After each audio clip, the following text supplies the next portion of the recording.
할머니, 저희 여기 처음 왔어요. 방금 들린 목소리는 분명 어린아이의 것이었습니다. 천천히 돌아본 정숙의 눈앞에 6살쯤 된 남자아이와 4살쯤 된 여자아이가 서 있었습니다. 낯선 아이들이었습니다. 할머니 맞으세요?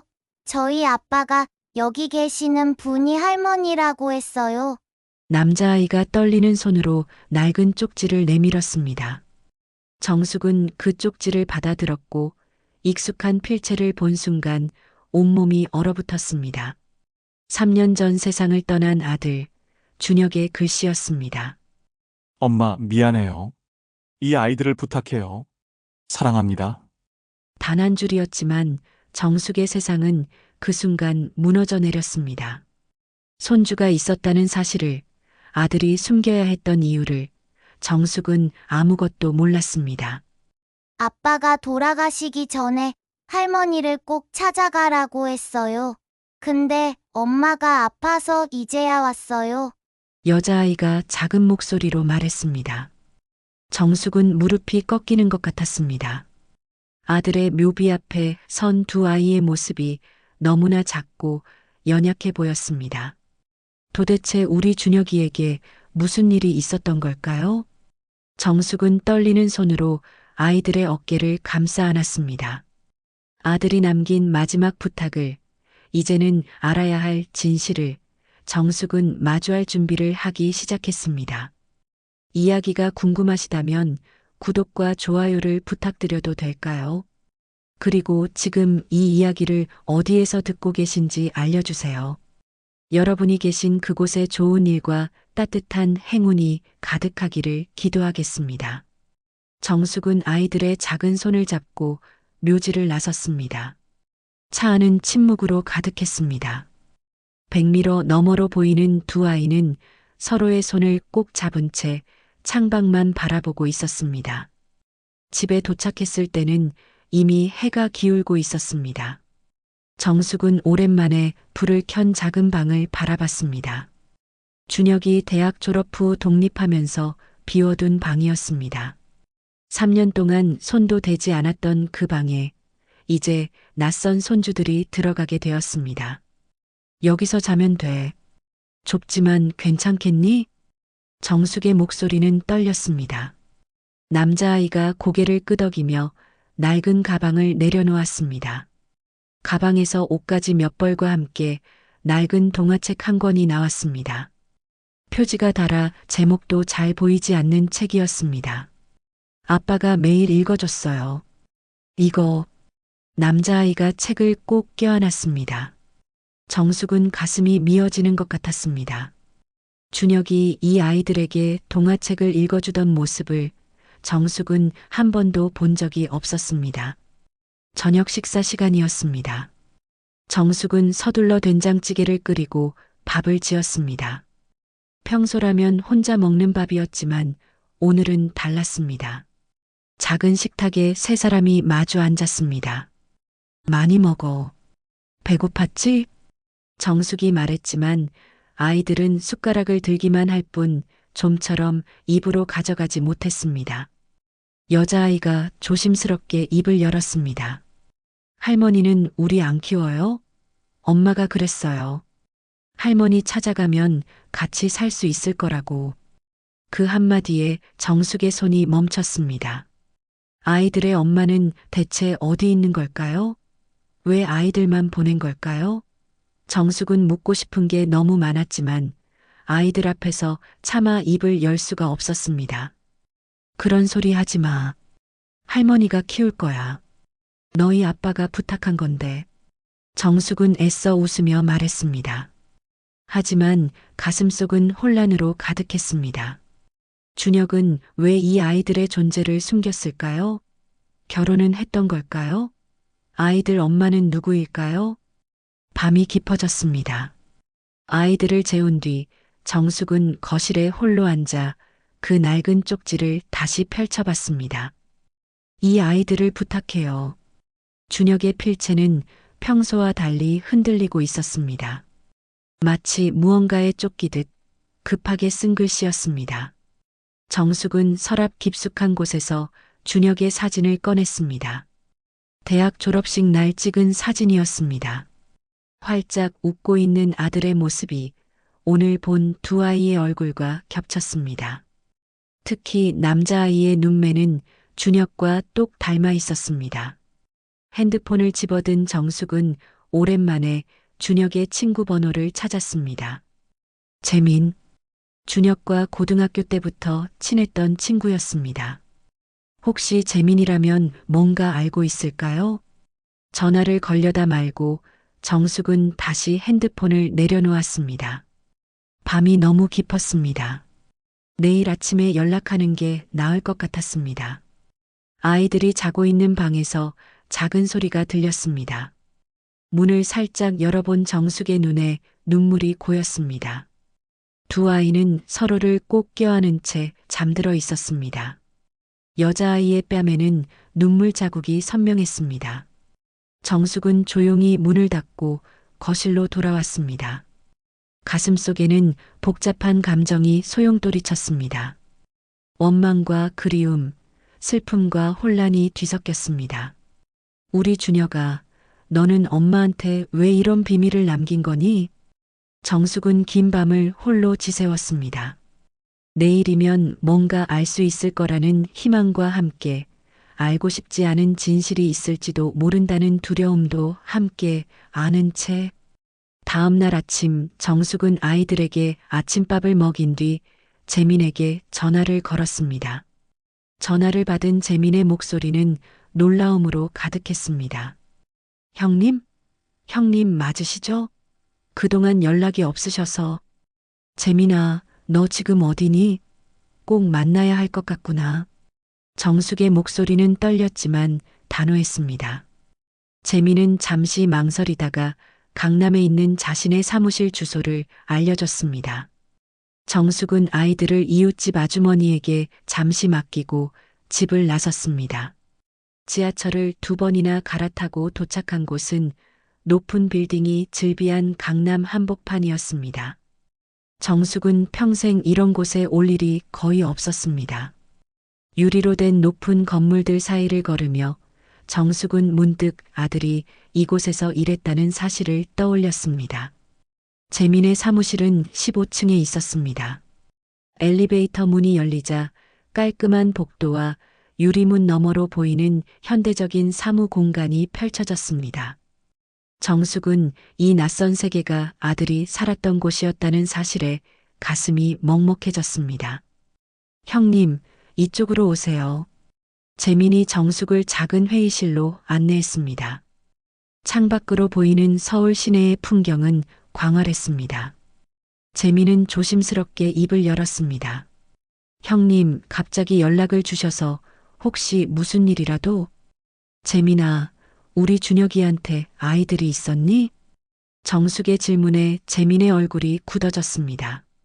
한참을 망설이던 재민이 천천히 고개를 끄덕였습니다. 형님 알고 계셨군요. 어제 그 아이들이 내 앞에 나타났어. 묘지에서. 정숙의 말에 재민은 깊은 한숨을 내쉬었습니다. 그리고 준혁이 숨겨왔던 이야기를 천천히 풀어놓기 시작했습니다. 준혁이 형은 7년 전에 혜진 씨를 만났어요. 작은 서점에서 일하던 분이었는데 형이 정말 많이 좋아했어요. 저도 몇 번 뵀는데 정말 따뜻하고 좋은 분이었습니다. 재민의 말을 듣는 정숙의 눈에 눈물이 맺혔습니다. 아들의 사랑 이야기를 정숙은 단 한 번도 들어본 적이 없었습니다. 결혼은 했니? 아니요. 형님께 말씀드리지 못한 이유가 혜진 씨가 많이 아프셨거든요. 형은 혜진 씨 병원비를 대느라 정말 힘들게 사셨어요. 형님께 걱정 끼치고 싶지 않다고 혼자 다 감당하려고 했습니다. 정숙의 가슴이 무너져 내렸습니다. 준혁이 왜 그렇게 바쁘게 살았는지, 왜 자주 연락하지 못했는지 이제야 이해가 되기 시작했습니다. 그 아이들은? 민준이랑 서연이요. 형이 정말 많이 사랑했어요. 밤늦게까지 일하고 집에 가면 아이들한테 동화책 읽어주는 게 유일한 낙이라고 했습니다. 형님께 소개해드리고 싶다고 여러 번 말했는데 혜진 씨 상태가 안 좋아서 계속 미루게 됐어요. 재민의 목소리가 떨렸습니다. 정숙은 두 손으로 얼굴을 감싸 쥐었습니다. 아들이 혼자 짊어졌던 무게가 얼마나 무거웠을지 이제야 느껴졌습니다. 그럼 그의 엄마는 지금 어디 있니? 혜진 씨는 준혁이 형이 돌아가신 후에 연락이 끊겼어요. 아마 병원에 계실 거예요. 형이 돌아가신 후로 많이 안 좋아지셨다고 들었습니다. 정숙은 창밖을 바라봤습니다. 저 넓은 도시 어딘가에서 아들이 사랑했던 여자가 혼자 아파하고 있었습니다. 그리고 그 여자가 낳은 아이들이 지금 정숙의 집에 있었습니다. 형님, 아이들은 괜찮으세요? 응. 어제부터 우리 집에 있어. 재민아, 나 그 아이들 엄마 좀 찾아야겠다. 정숙의 목소리에는 결연함이 묻어났습니다. 재민이 놀란 표정으로 정숙을 바라봤습니다. 형님, 혜진 씨를 찾으시겠다고요? 우리 준혁이가 그렇게 사랑한 사람이잖니. 그럼 내 며느리지 뭐. 아픈데 혼자 두면 되겠니? 정숙의 말에 재민의 눈시울이 붉어졌습니다. 준혁이 돌아가신 후 3년 동안 재민은 혜진을 찾으려 했지만 연락처가 바뀌어 찾을 수가 없었습니다. 하지만 정숙의 결심을 보는 순간 재민은 다시 용기를 냈습니다. 형님, 제가 도와드릴게요. 준혁이 형이 다녔던 병원부터 알아보겠습니다. 정숙은 고개를 끄덕였습니다. 사무실을 나서는 정숙의 발걸음은 들어올 때와 달리 단단했습니다. 처음에는 두려웠습니다. 알고 싶지 않은 진실이 있을까봐, 감당할 수 없는 현실이 펼쳐질까봐 무서웠습니다. 하지만 이제는 달랐습니다. 준혁이 지키려 했던 가족을 이제는 정숙이 지킬 차례였습니다. 손주들과 며느리를, 아들이 사랑했던 모든 것을 품어 안을 준비가 되어 있었습니다. 집으로 돌아가는 지하철 안에서 정숙은 핸드폰으로 아이들 사진을 찍어둔 것을 다시 봤습니다. 어제 저녁 밥을 먹던 두 아이의 모습이었습니다. 낯설었던 그 얼굴들이 이제는 사랑스러웠습니다. 정숙은 작게 중얼거렸습니다. 준혁아, 엄마가 할게. 내가 못다한 것들 엄마가 다 할 테니까. 한 달이 흘렀습니다. 정숙의 작은 집에는 조금씩 변화가 찾아왔습니다. 아침이면 민준이 일어나 정숙에게 할머니, 좋은 아침이에요라고 인사했고, 서연이는 정숙이 반찬 가게 일을 하는 동안 옆에 앉아 그림을 그렸습니다. 처음에는 어색했던 손주들이 이제는 정숙의 일상이 되었습니다. 저녁이면 함께 밥을 먹고 밤이면 준혁이 읽어주던 그 낡은 동화책을 정숙이 대신 읽어줬습니다. 책장을 넘길 때마다 아들의 목소리가 들리는 것 같았습니다. 할머니, 우리 할머니 맞죠? 어느 날 저녁 서연이가 물었습니다. 정숙은 아이를 꼭 안아주며 대답했습니다. 그럼 우리 서연이 할머니지. 민준이도 옆으로 다가와 정숙의 팔을 잡았습니다. 세 사람은 그렇게 한동안 서로를 꼭 껴안고 있었습니다. 정숙의 눈가에 눈물이 맺혔습니다. 이 아이들이 이제는 정말 자신의 손주처럼 느껴졌습니다. 그런데 바로 그날 밤 재민에게서 전화가 왔습니다. 형님, 혜진 씨를 찾았어요. 정숙의 손이 떨렸습니다.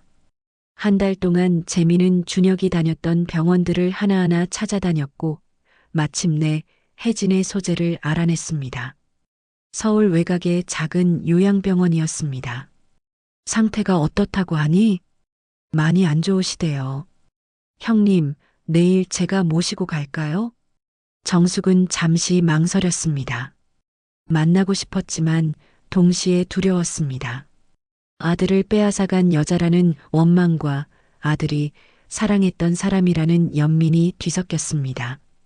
하지만 정숙은 고개를 끄덕였습니다. 그래, 내일 가자. 다음 날 오후 정숙은 재민과 함께 요양병원으로 향했습니다. 아이들은 이웃집에 맡겼습니다.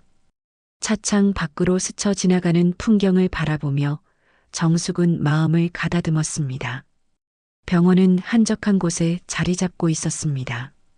3층 건물의 작은 요양병원이었습니다. 복도를 걸으며 정숙의 심장은 빠르게 뛰었습니다. 재민이 304호실 문 앞에서 멈춰 섰습니다. 형님, 여기에요. 정숙은 깊게 숨을 들이마셨습니다. 그리고 천천히 문을 열었습니다.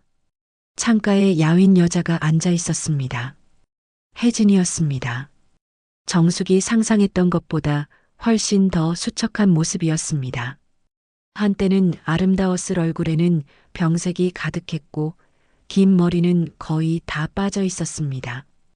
혜진이 천천히 고개를 돌렸습니다. 정숙과 눈이 마주친 순간 혜진의 눈에서 눈물이 흘러내렸습니다. 어머님 맞으시죠? 혜진의 목소리는 떨렸습니다. 정숙은 아무 말도 할 수 없었습니다. 가슴속에서 복잡한 감정들이 소용돌이쳤습니다. 죄송해요. 정말 죄송해요. 아이들을 그렇게 보내서. 혜진이 고개를 숙였습니다. 정숙은 천천히 다가가 혜진 앞 의자에 앉았습니다. 한참을 침묵이 흘렀습니다. 왜 진작 말하지 않았어요? 정숙의 목소리는 차분했지만 그 안에는 수많은 감정이 담겨 있었습니다. 혜진이 고개를 들었습니다. 준혁 씨가 어머님께 걱정 끼치고 싶지 않다고 했어요. 제 병 때문에 너무 힘들어 하셨거든요. 저도 어머님을 뵐 자격이 없다고 생각했어요. 준혁 씨의 인생을 이렇게 만들어버린 게 저라서. 혜진의 눈물이 뺨을 타고 흘러내렸습니다. 정숙은 그 모습을 보며 가슴이 미어졌습니다. 이 여자도 아들도 모두가 서로를 너무 사랑했기에 아파했다는 것을 알 수 있었습니다. 우리 준혁이가 당신을 얼마나 사랑했는지 알아요? 정숙의 말에 혜진이 고개를 들었습니다. 정숙이 계속 말했습니다. 재민이한테 다 들었어요. 우리 준혁이가 당신 때문에 얼마나 열심히 살았는지, 아이들을 얼마나 사랑했는지. 혜진은 더 이상 말을 잇지 못하고 흐느꼈습니다. 정숙도 눈물을 참을 수 없었습니다.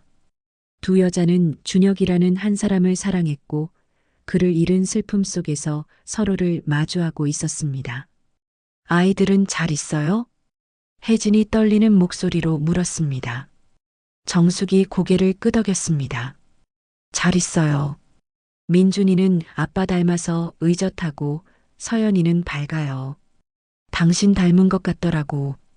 정숙의 말에 혜진의 얼굴에 희미한 미소가 떠올랐습니다.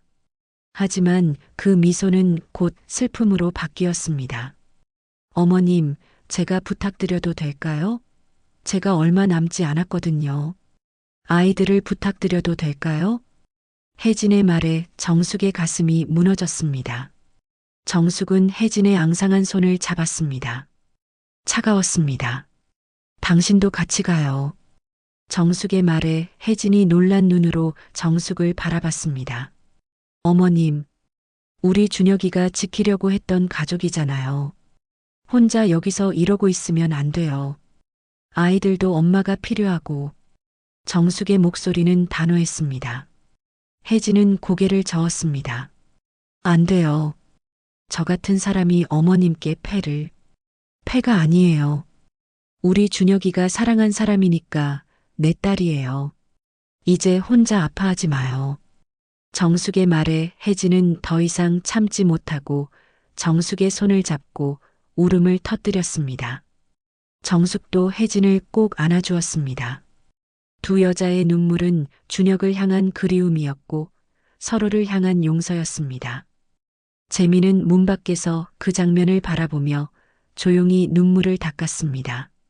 준혁이 하늘에서 이 모습을 보고 있다면 분명 웃고 있을 거라고 생각했습니다. 정숙은 결심했습니다. 혜진을 집으로 데려가서 아이들과 함께 준혁이 꿈꿨던 그 가족을 만들어가기로.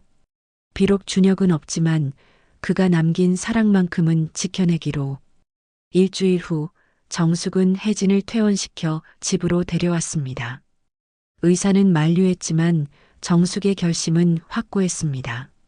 재민이 차를 몰아 집 앞에 도착했을 때 민준이와 서연이가 현관 앞에서 기다리고 있었습니다. 차 문이 열리고 혜진이 내리는 순간 두 아이의 눈이 커졌습니다. 엄마. 서연이가 달려가 혜진을 껴안았습니다.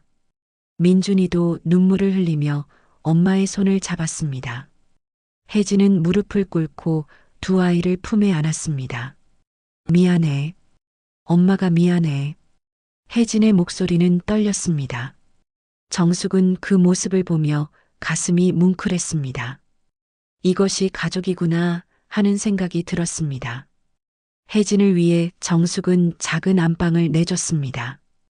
자신은 거실에서 자기로 했습니다. 저녁 식사 시간 네 사람이 둘러앉은 식탁은 처음으로 완전해 보였습니다. 많이 드세요. 기운 차려야죠. 정숙이 혜진의 밥그릇에 반찬을 올려줬습니다. 혜진은 고개를 숙인 채 눈물을 흘렸습니다. 어머님, 저 말씀드릴 게 있어요. 혜진의 목소리가 떨렸습니다. 정숙은 수저를 내려놓고 혜진을 바라봤습니다. 아이들도 엄마를 걱정스럽게 쳐다봤습니다. 민준아, 서연아, 너희 방에 가서 놀고 있어. 엄마랑 할머니가 얘기 좀 해야 할 것 같아. 정숙의 말에 아이들은 고개를 끄덕이고 방으로 들어갔습니다. 방문이 닫히자 혜진이 천천히 입을 열었습니다. 어머님, 저 췌장암 말기예요. 그 한마디에 정숙의 손이 멈췄습니다. 혜진이 계속해서 말을 이어갔습니다. 5년 전에 진단받았어요. 처음에는 수술할 수 있다고 했는데 시간이 지나면서 전이가 됐어요. 준혁 씨가 돌아가시기 전까지 저를 살리려고 모든 걸 쏟아부었어요. 정숙의 눈에서 눈물이 흘러내렸습니다. 혜진의 목소리는 점점 더 떨렸습니다. 준혁 씨는 낮에는 회사 일하고 밤에는 대리운전까지 하셨어요. 주말에도 쉬지 않고 일하셨죠. 제 치료비가 한 달에 300만 원이 넘었거든요. 보험도 안 되는 항암제였어요. 정숙은 가슴이 무너지는 것 같았습니다. 준혁이 왜 그렇게 수척해졌는지, 왜 전화할 때마다 목소리에 힘이 없었는지 이제야 알 것 같았습니다. 제가 말렸어요. 어머님께 말씀드리자고 도움을 청하자고 했어요. 근데 준혁 씨가 안 된다고 했어요. 어머님 혼자 사시는데 걱정 끼치고 싶지 않다고. 혜진이 흐느끼기 시작했습니다. 정숙은 두 손으로 얼굴을 감췄습니다.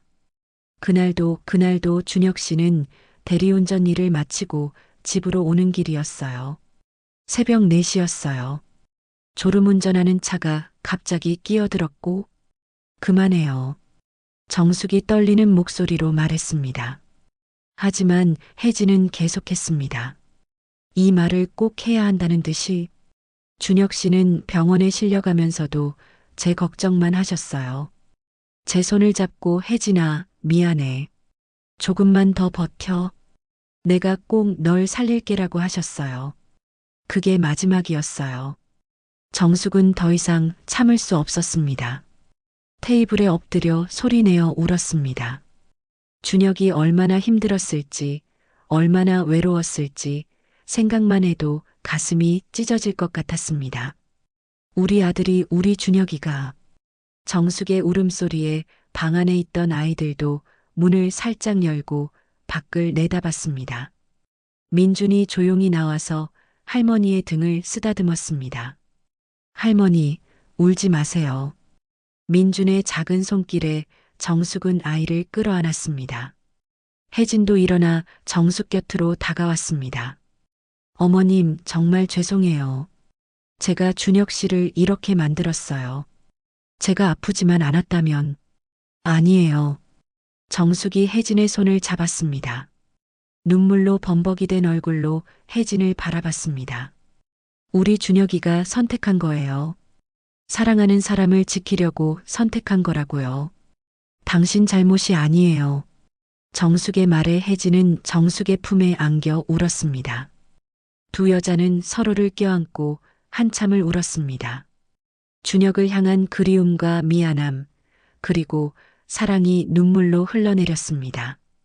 한참 후 정숙이 눈물을 닦으며 말했습니다. 우리 준혁이가 지키려던 당신을 이제 내가 지킬 거예요. 준혁이가 못다한 사랑을 내가 대신 줄 거예요. 정숙의 목소리에는 결연함이 묻어났습니다. 혜진이 고개를 저었습니다. 어머님, 저는 얼마 남지 않았어요. 의사 선생님이 길어야 6개월이라고. 그럼 그 6개월을 우리 함께 사는 거예요. 아이들이랑 나랑 가족으로. 알았죠? 정숙의 말에 혜진은 더 이상 말을 잇지 못하고 고개를 끄덕였습니다. 민준이도 엄마와 할머니를 번갈아 보며 조용히 눈물을 흘렸습니다. 그날 밤 정숙은 준혁의 사진을 꺼내봤습니다. 액자 속 아들은 여전히 밝게 웃고 있었습니다. 정숙은 사진을 쓰다듬으며 중얼거렸습니다. 준혁아, 엄마가 이제 알았어. 내가 얼마나 사랑했는지, 얼마나 힘들었는지. 미안하구나, 아들아. 엄마가 몰라서. 이제 엄마가 할게. 내가 지키려던 가족, 엄마가 꼭 지킬 테니까. 창밖으로 달빛이 고요히 내려앉았습니다. 작은 집 안에는 네 사람의 숨소리만 조용히 흐르고 있었습니다. 슬픔과 사랑이 뒤섞인 하지만 따뜻한 밤이었습니다. 다음 날부터 정숙의 삶은 완전히 달라졌습니다. 새벽 5시에 일어나 혜진을 위한 미역국을 끓이고 아이들 도시락을 싸고 반찬 가게 문을 열었습니다. 바쁜 일상이었지만 정숙의 얼굴에는 예전에 없던 생기가 돌았습니다. 혜진은 처음에는 침대에서 일어나는 것조차 힘들어했습니다. 하지만 정숙은 포기하지 않았습니다. 매일 아침 혜진의 손을 잡고 일으켰고 함께 집 앞을 천천히 걸었습니다. 어머님, 괜찮아요. 저 혼자 할 수 있어요. 혼자 하지 마. 이제 가족이잖아. 정숙의 말은 단호했습니다. 망설임도 주저함도 없었습니다. 그저 딸을 돌보는 어머니의 모습이었습니다. 2주가 지났을 때 작은 변화가 찾아왔습니다. 혜진이 밥을 조금씩 더 먹기 시작했고 아침 산책 시간도 점점 길어졌습니다. 정숙은 재민에게 부탁해서 좋은 한의원을 소개받았고 혜진을 데리고 한약을 지으러 다녔습니다. 어머님, 이 돈을 어떻게? 혜진이 걱정스러운 표정으로 물었습니다. 한약값만 해도 한 달에 100만 원이 넘었습니다. 정숙은 혜진의 손을 꼭 잡았습니다. 우리 준혁이가 내 딸을 위해서 한 거 생각하면 아무것도 아니야. 엄마도 이제 내 딸 살리는 거야. 정숙의 목소리에는 흔들림이 없었습니다. 혜진은 더 이상 아무 말도 하지 못하고 눈물만 흘렸습니다. 한 달이 지나자 집안 분위기가 완전히 바뀌었습니다. 아침이면 민준이가 할머니를 도와 식탁을 차렸고 서연이는 엄마 옆에 앉아 그림책을 읽어줬습니다. 저녁 식사 시간에는 하루 있었던 일들을 나누며 웃음꽃이 피었습니다. 할머니, 오늘 유치원에서 그림 그렸어요. 우리 가족이에요. 서연이가 그림을 보여줬습니다. 종이에는 4명의 사람이 손을 잡고 있었습니다. 할머니, 엄마, 오빠, 그리고 자신. 정숙은 그 그림을 보며 가슴이 뭉클했습니다. 우리 서연이 그림 정말 잘 그렸네. 할머니가 액자에 넣어서 걸어둘게. 정숙의 말에 서연이가 환하게 웃었습니다. 혜진도 딸의 그림을 보며 조용히 눈물을 닦았습니다. 그런데 어느 날 저녁 정숙이 반찬 가게에서 돌아왔을 때 혜진이 부엌에 서 있었습니다. 채소를 다듬고 있는 모습이었습니다. 혜진아, 무슨 일이야? 누워 있어야지. 어머님, 저도 뭔가 하고 싶어요. 항상 받기만 하는 게 너무 미안해서요. 혜진의 목소리에는 힘이 실려 있었습니다. 정숙은 혜진의 얼굴을 자세히 봤습니다. 한 달 전과 비교하면 확실히 혈색이 좋아져 있었습니다. 그래. 그럼 같이 하자. 근데 힘들면 바로 쉬는 거야. 알았지?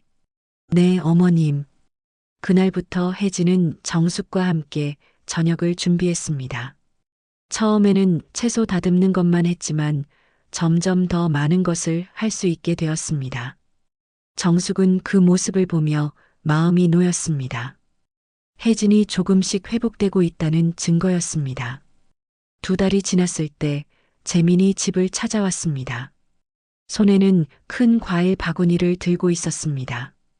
형님, 혜진 씨 어떠세요? 많이 좋아졌어. 들어와 봐. 재민이 거실로 들어서자 혜진이 아이들과 함께 소파에 앉아 있었습니다. 재민은 깜짝 놀랐습니다. 한 달 전 병원에서 봤던 그 수척한 모습과는 전혀 달랐습니다. 재민 씨, 오랜만이에요. 혜진이 일어나 인사했습니다. 재민은 눈물이 날 것 같았습니다. 준혁이 그토록 지키고 싶어 했던 사람이 이렇게 웃고 있다는 것이 기적처럼 느껴졌습니다. 형님, 정말 대단하세요. 재민이 정숙을 바라보며 말했습니다. 정숙은 고개를 저었습니다. 내가 뭘 했니? 그냥 가족 돌보는 거지. 정숙의 말에 재민은 준혁이 생각났습니다. 준혁도 이런 식으로 말했었습니다. 가족 위해서 하는 건데 뭐라고. 어머니와 아들이 정말 닮았다는 생각이 들었습니다. 그날 저녁 5명이 함께 식사를 했습니다. 정숙이 만든 갈비찜과 혜진이 만든 나물이 식탁에 올랐습니다. 아이들은 맛있게 먹으며 깔깔거렸고 어른들은 준혁의 이야기를 나눴습니다. 준혁이 형이 보면 정말 좋아했을 거예요. 이렇게 다 같이 모여서 밥 먹는 거. 재민의 말에 모두가 잠시 조용해졌습니다. 정숙이 준혁의 사진을 바라보며 말했습니다. 우리 준혁이가 지금 하늘에서 보고 있을 거야. 걱정 말라고 엄마가 잘하고 있다고 말해주고 싶구나. 혜진이 정숙의 손을 잡았습니다. 2 여자의 눈에는 눈물이 맺혀 있었지만 입가에는 미소가 번졌습니다. 3개월째 되던 날 혜진은 정기검진을 받으러 병원에 갔습니다. 정숙이 함께 동행했습니다.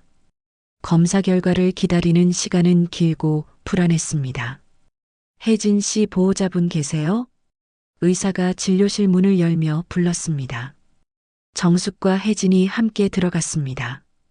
의사는 CT 사진을 보며 놀란 표정을 지었습니다. 이건 놀라운 일이네요.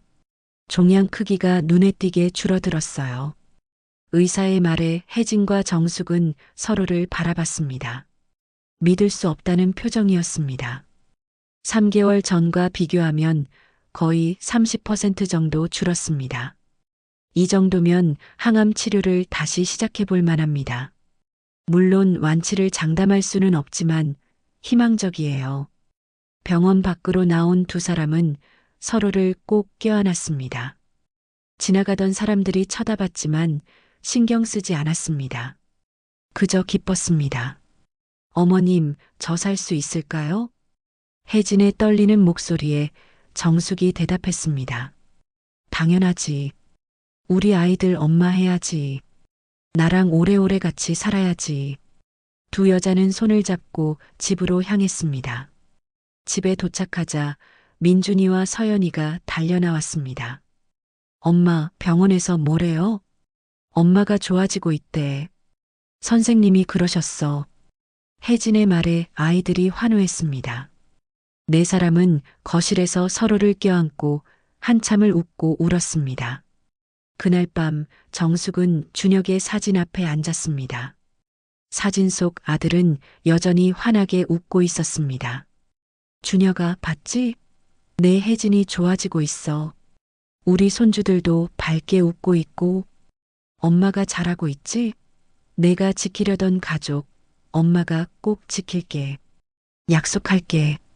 정숙의 목소리는 더 이상 떨리지 않았습니다. 단호하고 확고했습니다. 슬픔은 여전히 있었지만 그보다 더 큰 사랑과 희망이 있었습니다. 혜진의 항암 치료가 시작되었습니다.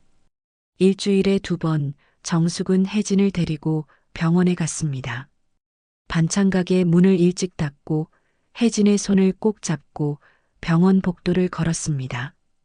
항암 치료는 고통스러웠습니다. 혜진은 토하고 머리카락이 다시 빠지기 시작했습니다. 하지만 이번에는 달랐습니다. 혼자가 아니었습니다. 어머님 힘들어요. 치료를 마치고 돌아온 날 혜진이 침대에 누워 중얼거렸습니다. 정숙은 혜진의 이마에 젖은 수건을 올려주며 말했습니다. 알아. 근데 이겨내야지. 우리 손주들 생각해봐. 엄마 필요한데. 정숙의 말에 혜진이 고개를 끄덕였습니다. 민준이와 서연이는 엄마 방문 밖에서 작은 목소리로 말했습니다. 엄마, 우리 여기 있어요. 힘내세요. 아이들의 목소리에 혜진의 눈에서 눈물이 흘러내렸습니다. 정숙이 문을 열자 2 아이가 조심스럽게 들어와 엄마 침대 옆에 앉았습니다. 엄마 아파? 우리가 호호해 줄게. 서연이가 엄마의 손등에 입김을 불었습니다. 민준이도 엄마의 다른 손을 잡았습니다. 그 작은 손길이 혜진에게는 어떤 약보다 큰 힘이 되었습니다. 1달이 지나고 2달이 지났습니다. 혜진의 몸은 점점 더 약해졌지만 마음만은 강해졌습니다. 정숙은 매일 아침 혜진을 깨웠고 함께 밥을 먹었고 아이들과 함께 시간을 보냈습니다. 어느 날 재민이 큰 상자를 들고 찾아왔습니다. 형님, 이거 준혁이 형 회사 사물함에서 나온 거예요. 정리하다가 찾았습니다. 재민이 건넨 상자 안에는 준혁의 물건들이 들어 있었습니다. 낡은 수첩, 몇 장의 사진, 그리고 USB 하나가 있었습니다. 정숙은 떨리는 손으로 USB를 꺼냈습니다. 재민이 노트북을 켜서 USB를 연결했습니다. 파일이 하나 있었습니다. 가족에게라는 제목이었습니다. 정숙이 파일을 클릭하자 화면에 준혁의 얼굴이 나타났습니다. 3년 전 사고가 나기 1달 전에 찍은 영상이었습니다. 정숙의 손이 떨렸습니다. 엄마, 혜진아, 민준아, 서연아. 화면 속 준혁이 말했습니다. 목소리는 피곤해 보였지만 눈빛만은 따뜻했습니다. 이 영상을 보고 있다면 아마 나는 없을 거야. 미안해. 정말 미안해. 정숙의 눈에서 눈물이 흘러내렸습니다. 혜진도 방에서 나와 화면을 바라봤습니다. 엄마, 늘 혼자 사시게 해서 미안해요. 아들 자격이 없는 거 알아요. 근데 엄마, 나 행복했어요. 혜진이 만나고 아이들 낳고 힘들었지만 행복했어요. 준혁의 목소리가 떨렸습니다. 혜진아, 미안해. 너 아프게 해서. 내가 더 열심히 일할게. 꼭 살릴게. 약속해. 화면 속 준혁이 잠시 말을 멈췄습니다. 눈을 감고 심호흡을 했습니다. 민준아, 서연아. 아빠가 늘 곁에 있지 못해서 미안해. 근데 너희 정말 사랑해. 너희 웃는 거 보면 아빠는 힘이 나. 준혁의 눈가가 붉어졌습니다. 만약 내가 없어지면 엄마를 찾아가. 할머니한테 가.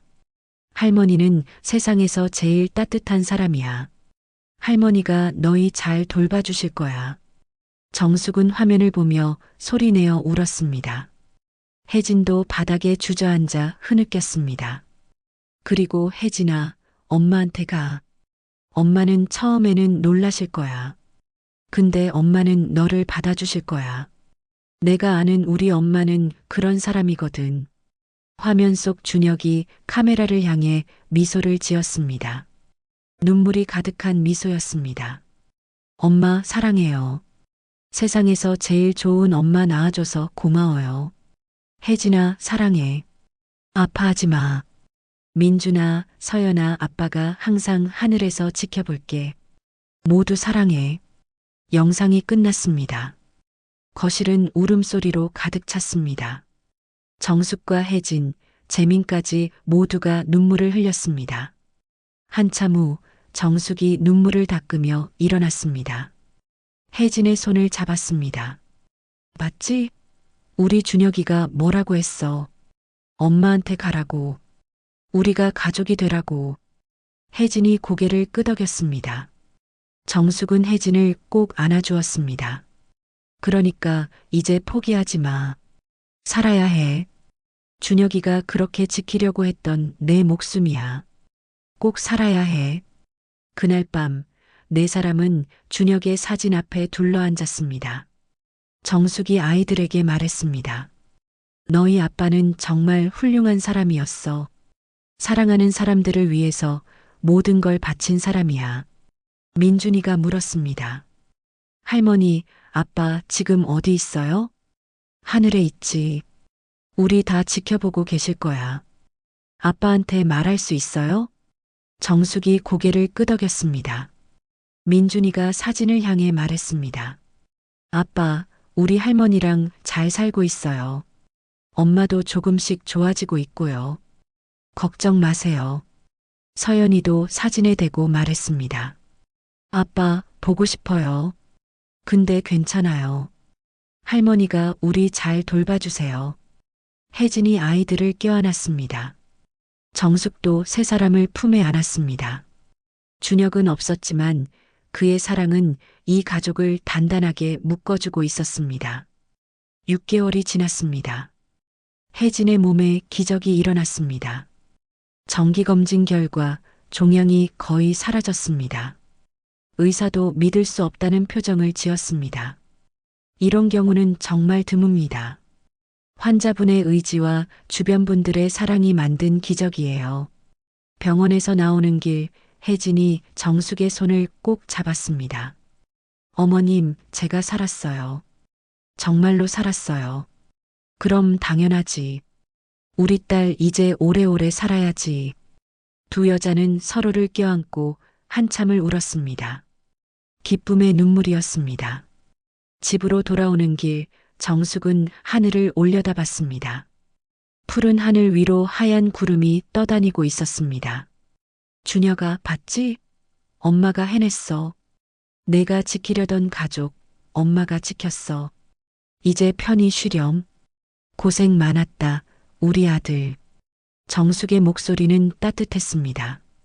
슬픔은 여전했지만 그 안에는 깊은 사랑과 자부심이 담겨 있었습니다. 그날 저녁, 네 사람은 특별한 저녁 식사를 했습니다. 정숙이 준혁이 좋아하던 갈비찜을 만들었고 혜진이 샐러드를 준비했습니다. 아이들은 준혁의 사진을 식탁 한가운데 놓았습니다. 아빠, 같이 먹어요. 서연이가 사진에 대고 말했습니다. 정숙은 그 모습을 보며 미소를 지었습니다. 그래, 준혁이도 같이 먹는 거야. 우리 가족 모두 함께. 밤하늘에는 별이 반짝이기 시작했습니다. 작은 집안에서 흘러나오는 웃음소리가 고요한 밤을 따뜻하게 채웠습니다. 상처는 아물고 있었고 사랑은 자라나고 있었습니다. 1년 후, 정숙의 작은 반찬 가게 앞에는 정숙이네 반찬이라는 새 간판이 걸렸습니다. 그 옆에는 작은 글씨로 혜진이와 함께라고 적혀 있었습니다. 이제 두 사람이 함께 운영하는 가게였습니다. 어머님, 오늘 주문 많이 들어왔어요. 김치찌개 반찬 세트 20개래요. 그래, 우리 딸 덕분에 장사가 잘 되네. 정숙과 혜진은 나란히 서서 반찬을 담았습니다. 혜진의 머리카락은 다시 자라났고 얼굴에는 건강한 혈색이 돌았습니다. 완치 판정을 받은 지 석 달이 지났습니다. 가게 한쪽에서는 민준이가 숙제를 하고 있었고 서연이는 색연필로 그림을 그리고 있었습니다. 평범하지만 따뜻한 오후였습니다. 할머니, 우리 오늘 아빠 보러 갈까요? 민준이가 물었습니다. 정숙이 시계를 보니 오후 4시였습니다. 그래, 가자. 가게 문 닫고 같이 가자. 네 사람은 준혁의 묘지로 향했습니다. 1년 전 그날처럼 11월에 바람이 불었지만 이번에는 외롭지 않았습니다. 네 사람이 함께였으니까요. 묘비 앞에 도착하자 아이들이 먼저 국화꽃을 놓았습니다. 정숙은 묘비를 쓰다듬으며 조용히 말했습니다. 준혁아, 엄마 왔다. 혜진이랑 손주들이랑 같이 왔어. 혜진이 무릎을 꿇고 묘비 앞에 앉았습니다. 준혁 씨, 저 이제 괜찮아요. 어머님이 저 살려주셨어요. 걱정 마세요. 민준이도 작은 목소리로 말했습니다. 아빠, 우리 할머니랑 엄마랑 행복하게 살고 있어요. 아빠가 하늘에서 지켜줘서 그런 것 같아요. 서연이가 자신이 그린 그림을 묘비 앞에 놓았습니다. 네 사람이 손을 잡고 웃고 있는 그림이었습니다. 아빠, 우리 가족이에요. 아빠도 여기 있어요, 마음속에. 서연이가 자신의 가슴을 가리켰습니다. 정숙의 눈에서 눈물이 흘러내렸습니다. 슬픔의 눈물이 아니었습니다. 감사와 사랑의 눈물이었습니다. 집으로 돌아오는 길, 정숙은 혜진의 손을 잡았습니다. 혜진아, 고마워. 우리 준혁이를 사랑해줘서. 어머님, 제가 더 감사하죠. 저를 딸로 받아주셔서. 두 여자는 서로를 바라보며 미소 지었습니다. 민준이와 서연이가 앞에서 손을 잡고 걸어갔습니다. 저녁 식사 시간, 네 사람은 준혁의 사진 앞에 둘러앉았습니다. 정숙이 말했습니다. 준혁아, 봐. 내가 사랑한 사람들이 다 여기 있어. 내가 지키려던 가족이 이렇게 잘 살고 있단다. 혜진이 덧붙였습니다. 준혁 씨, 우리 행복해요. 당신 덕분이에요. 그날 밤 정숙은 혼자 베란다에 나가 별을 올려다봤습니다. 수많은 별들 중 하나가 유난히 밝게 빛나고 있었습니다. 준혁아, 엄마 잘했지? 내가 남긴 사랑, 엄마가 잘 키웠지? 바람이 불어왔습니다. 마치 준혁이 대답하는 것 같았습니다. 정숙은 조용히 미소 지었습니다. 상실은 끝이 아니었습니다. 새로운 사랑의 시작이었습니다. 준혁이 남긴 사랑은 이 작은 가족 안에서 계속 자라나고 있었습니다. 여러분이라면 이런 사랑을 지킬 수 있으셨을까요?